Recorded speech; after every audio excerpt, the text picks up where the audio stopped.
My name's Guy Kestevan. I've been a professional mountain bike and kit tester for over 25 years. And today, I'm outside the spectacular Fribourg, Switzerland headquarters of Scott for the launch of their brand new Scott Scale RC. Hyper-light, cross-country hardtail designed for racing at the highest level, but with some really clever versatility and construction tricks up its sleeve as well. So, gonna hit the local lunchtime trails with the Scott crew and a bunch of other horribly fit looking European media, and talk you through some of those construction details, geometry details, and well, basically give you some insight into how the bike's been developed and how it rides. Let's see how long we can hang on for. Okay, so been on the bike about 5 minutes now. Been at max heart rate for about 4.5 minutes today. Damn, these guys are rapid, which of course tells you a lot about what this bike's been designed to do. You know, this is your sprint out of every corner, max out the speed, a race XC hardtail. And to be fair, you can feel that even with these 2.4-inch Ardent tyres on, running at 18 psi. Very firm. What? Okay, so with it. Very firm feel through the back end and through the feet, which tells me that that two-part build with that stiffness section running from the oversized head tube right through those hollow dropouts really is doing its job in terms of getting the wattage down. Whoa! The other story here is the geometry. So bike comes supplied in the steeper mode, so that's 67.9 head angle, but we'll flip the headset cup around to give 66.7 degrees pretty much instantly. They've also made it 20mm longer, and they've also made it a lot stiffer through that front end, so you can really use that more progressive geometry. So while it's still only 100mm treble fork, it's got a really planted feel through that Recon race tyre. And this top RC model, the SL, also gets the insane Silverton SL wheels as well.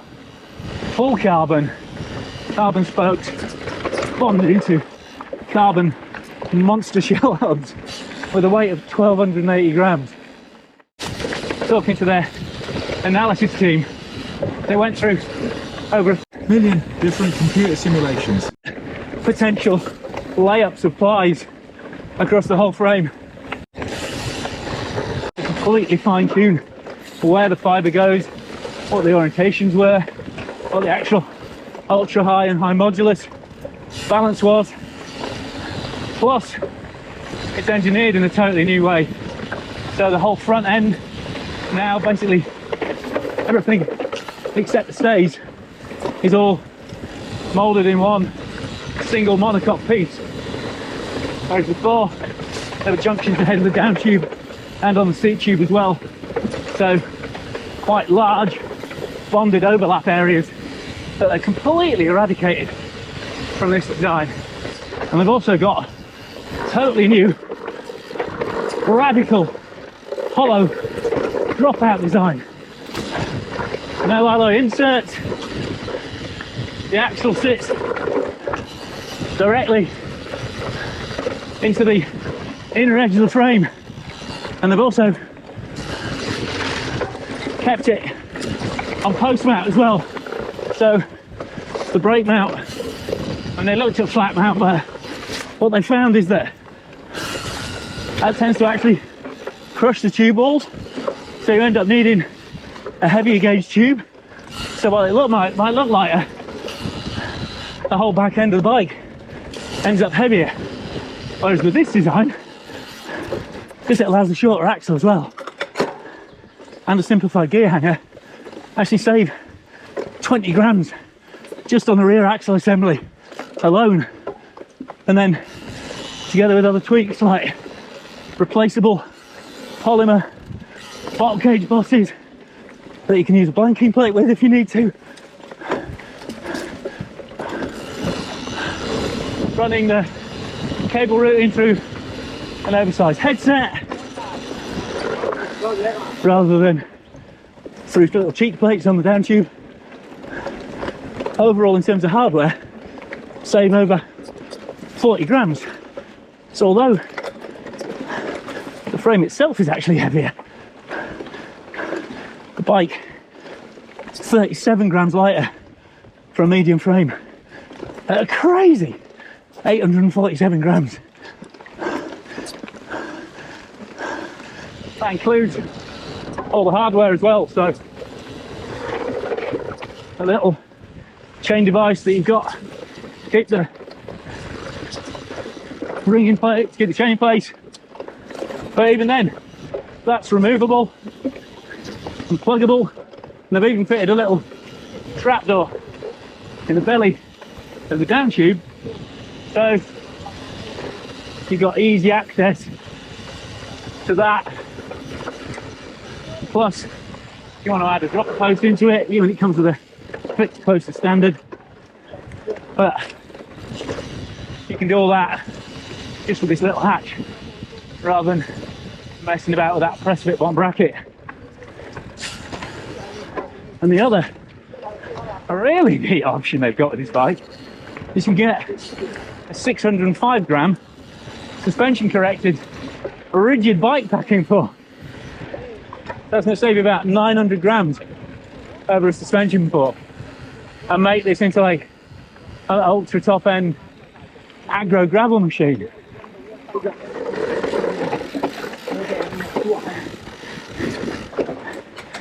This is funny. I actually managed to drop in behind my Italian GoPro chatting alter ego. So if you want to know what this scale rides like in Italian, you better go give him a follow. But yeah, these are some twisty, techy, as you can see, fairly blown out, uncambered natural trails we're piling along here, and it is properly race pace as well. So but that back end just kicking so hard every time you get a chance to apply power. And to be fair, it's kicking offline a fair bit. If you're leant forwards and you apply some torque or it gets a little nudge from a root, it is going high and wide before it comes back down again. But that stiffer, longer, slacker front end means you can just load up that top 32 on the front and just keep all your faith in that front tyre grip.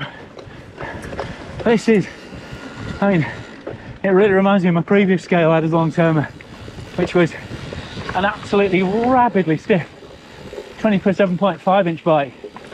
I've never gone faster in races, but I've never felt more wiped afterwards for like entire weeks. It used to feel like it had taken the bone marrow out of you, let alone just normal fatigue. Well, that thing could go deep. But yeah, I mean, the confidence on this is just awesome. And then when you've got to punch out little corners like that, just so much power transfer. It's ridiculous. And to be fair, traction when it's on the ground is excellent. And it's also worth pointing out that the ride in the saddle is very, very different to the ride out of it. But you've still got ferociously stiff feel through the pedals, and there's a fair amount of bounce through the saddle if you hit something reasonably sized. They've deliberately kept the top line of the bike, so seat tube, seat stays, top tube, a lot more compliant, and they've staggered the seat stays slightly to give a degree of vertical movement in the saddle. They haven't super dropped them. They did look at that as part of the design process, but I found that it just gave a load of fore and aft saddle movement, but not a huge amount of vertical, so I actually found it work better.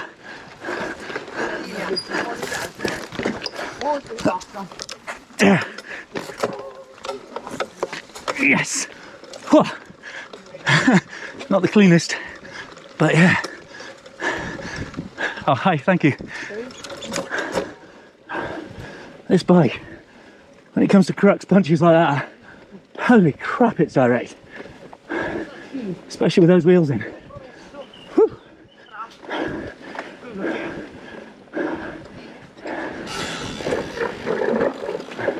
And this ultimate spec model really is ultimate. Already talked about those Silverton full carbon wheels. You got box factory 32 step cast fork. You've got Syncross's own Hickson super light bar and stem combo. And the nice thing is that's not a one size fits all pony either. You can actually get different widths, rises and effective stem length in that, so it's a proper tunable setup, and it's a really neat way of doing the internal cable routing with that internal shroud around the stem and mounted on those bars. You got shifters for SRAM XX, XX1, sorry, SRAM Axis XX1 Eagle, and then I think this must be, somebody's already said it, this must be the largest concentration of Trickster XC brakes anywhere in the world right now, because these things are crazy rare and crazy expensive, but they feel fantastic so far. And for the weight, power is very, very good, but to be honest, it's the feel. And obviously riding sight unseen on these drifty Swiss trails with trying to keep on the heels some properly fast riders, and they are massive help in terms of, again, just letting me hang that geometry out to the edge.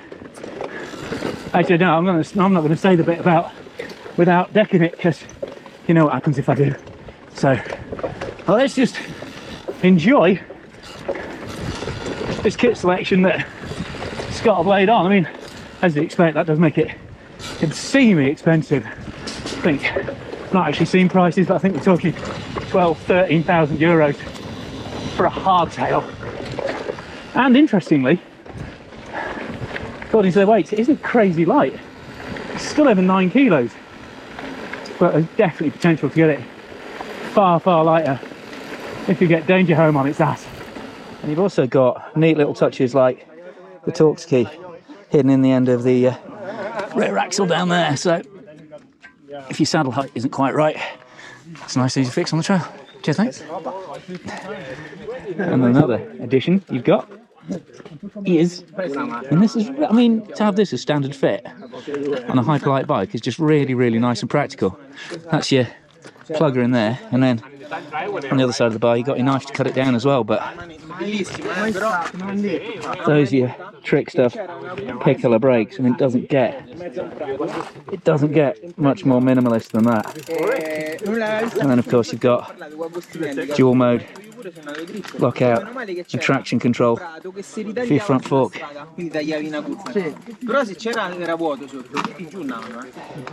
Another neat practical touch is like you've got a little Garmin mount on top of the stem there, or you can actually have an out front mount that fits under the nose of the bar.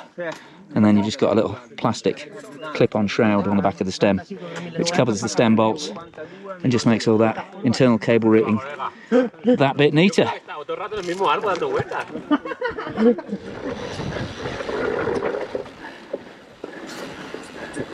And it's on little nip and tuck, turn and burn trails like this, but that stiffer front end and those ultra precise carbon spokes, wheels, that big head tube, oversized down and top tube, and the extra reach all tie in to really let you ride this bike like a proper little hooligan. And then when you got to punch in a little climb, boom, you got this ultra light but ultra efficient power transfer kick underneath you. You know, this is a proper take them prisoners race bike, as my Spanish colleague ably demonstrated there. But you're on your A game, and this thing is insane. And the other thing about the geometry that really helps when the climbs get steeper and you need to get that power down sharp, it's got a really steep seat angle for a cross-country hardtail. They're a tri-bike, 77.4 degrees effective seat angle, so you're properly on the rivet, just in your natural seated pedaling position. And to be honest, I thought that might be a bit of an issue, but it feels absolutely spot on. It's just my legs that are letting me down. I'm the only one here from the UK, because I guess XC hardtails don't feel as relevant to the mainstream media perhaps, but actually this scale counts for 50% as a model for Scott's MTB sales, not including e-bikes. So it's a massively important model for him. And as you'd hope for a proper race bike, that XX1 chain set comes with a full quark power meter, which again obviously adds a bit of weight, but just means it's a proper race ready hammer bike. You know, it's not just a super lightweight, hang it off the scales show pony. Although, like I say, oh, hello. I'm sure Mr. Danger Home will be doing a demonstration of that when he gets hold of the frame. Just amazing how, not even thinking, I'm high posting, which isn't my natural state of affairs, but just really well confident and planted down there. No traces of nerves at all. Proper little pinner. Okay, back on the Scott scale. Self-professed train behind Patrick the Killer. He's the guy responsible for running those million different iterations of carbon fibre layups on this frame that's got it to this properly honed product that I'm riding today. And he's also an absolute savage on the bike. But on the factory tour this morning, they were talking about just how important the lunch ride culture is at Scott. Actually give them an hour and 45 minutes. So they've got time to get changed, get an hour in, have a shower, then have lunch, and then get back to work. So yeah, that's a proper benefit for the employees, but also means everyone's out riding. The bike garage here at Scott is huge. So ideal for testing too, I guess. Also look through a lot of the different versions of this Fraser. I see SL handlebar set up whether you're running United Nino, -40, or something more all mountain trail orientated, you've got loads of options on this bar and stem combo to help you tune. And the other thing to remember, while I've been kind of going on about how stiff this bike is, Synchros guys also gave us some numbers on rigidity and torsional stiffness, and you're looking at 30% increase in lateral stiffness and then 50% in torsional stiffness. So I'm riding this bike at its most rigid. It's interesting talking to the Scott crew that, you know, their athletes have a choice of when to ride what, and quite a lot of them, you know, in particular regularly rides the carbon rim but conventional smoked Silverton 1SL, even though it's actually significantly heavier. It's only Pidcock who rides this wheel set for every situation. But the drive precision it gives you is off the charts. Right, better stop talking and concentrate on closing that gap. Oh, this is the photo spot yesterday. Typically, now there's no camera. It's probably the best line I've got through there. I mean, there are some elements I'm not totally convinced about on this spec. I don't know why it needs a 160mm rotor, especially when I can't be trusted to grab too much of it and really return. I think a 160 with these strict stuffs would be fine. And also, because the rotors have so many holes in, there's quite a lot of pulse and buzz when you're really braking hard. And as you'd expect, that slacker steering, that's taking a bit of getting used to. I'm running wider than I was before if I don't think about tucking it in. But when you do tuck it in, or you've got to nudge it over and off camber like that, that extra tyre grip and stability, really, really welcome. And then, like I say, those Silverton wheels make things pretty stiff, but when it comes to lighting the blue touch paper and rocketing out of turns, they're insane. Plus, there's just so much lateral feedback through the corners with that stiffer, longer front end on those totally rigid wheels. Now this is where that longer geometry and that slacker head angle really start paying dividends. To start, I've got more used to leaning the bike in. I guess I'm getting used to the high post, but I'm braking less and being more aggressive with this 740 bar, and then it really carves around beautifully. Less braking, more turning, more front wheel scrub, but because you've got that precision, that's not even a nerve-wracking moment. It actually feels really good. I'm speaking to one of the German guys from NTV News, and he's saying like he's riding the Silverton ones, saying a lot more forgiving, but doesn't feel the same kind of appetite for acceleration out of turns. Doesn't kick as hard, but much smoother overall, which is kind of what you'd expect from a conventional spoking. But still, this is definitely properly stiff, power focused bike.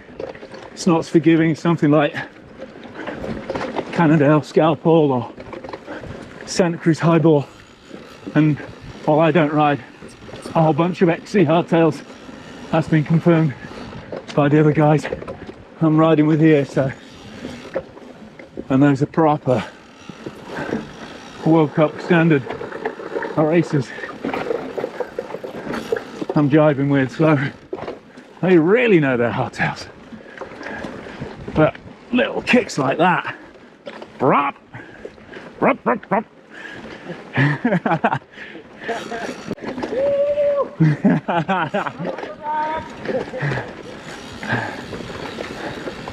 Definitely getting those vibes. Ah, get it heeled over. Let that geometry do its thing.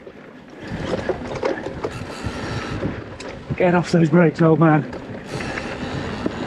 I nearly said let it flow, but it doesn't really flow. It just attacks. This is sharp, stabbing, brutally efficient riding. This is not mellow flow by any stretch of the imagination. This is World Cup domination with every carefully positioned fibre. And the other little glitch is there's a shim for the seat post and it just keeps slipping. Keep tightening it, and now I've done the ultimate fail and actually rounded out the seat belt. So that's annoying. And I've now actually dropped the tyre pressure. Probably should have done it before, and it's definitely more forgiving now over the routes, but we're talking about around 15 psi now in these recon races, so proper soft to get some float into it, and you can tell it's still structurally very firm underneath. And this Fraser bar combo is laid up to be super stiff to get maximum wattage and steering precision out of the bike. I'll go back that way in a minute. Whew. And when the lead designer is the one completely stringing you out on the single track, that's where you learn a lot about the bike and why it is like it is. Shit. Oh God, here we go again. This is just insane. This is the fastest press run I have been on, without doubt. And obviously a lot of carrying speed over routes like that is technique, which I haven't got on a hardtail these days, but it's definitely not as fluid and flowing as some race options. But what that precision and that acceleration, when you do manage to hop and pop it, oh man, this trip has been every bit as flat out take no prisoners as this bike is. You.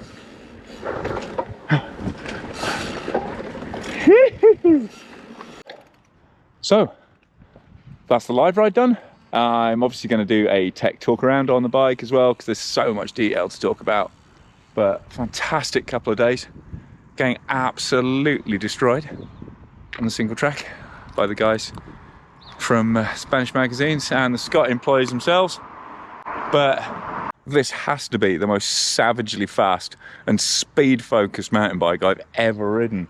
But it's also got some really, really sweet, surprisingly versatile and practical detailing in the frame and the build kit. So make sure you do watch that tech talk round video as well to really appreciate the close-ups on that. But massive thanks to Scott for inviting me over here to Switzerland for a UK exclusive on this bike. There'll be written reviews in Bike Perfect and in MBR magazine as well. Massive thanks to my Patreon subscribers who make it far easier for me to justify spending time in front of the camera talking to you about all these different bikes, because they pledge a small amount on a monthly basis and they get exclusive, extended and ad-free edits as a thank you. So if you really like what I'm doing with the channel, then please consider supporting me on Patreon.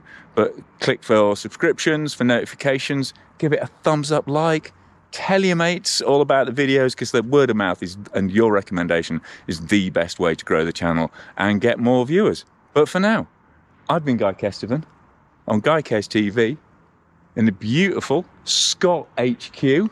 Oh, there'll be a video about that as well.